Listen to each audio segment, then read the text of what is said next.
Hey guys, we got the new BOLTPAD case here for the A7 Lite, and we're going to do a drop test, see how it holds up.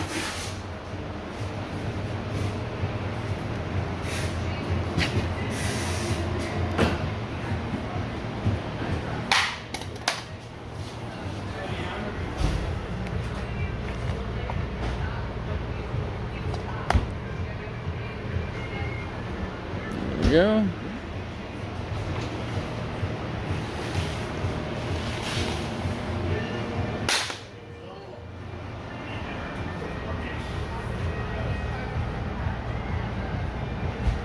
And one more try.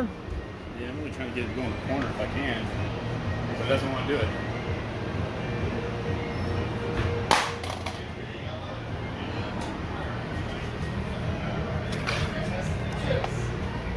All right, screen still works good.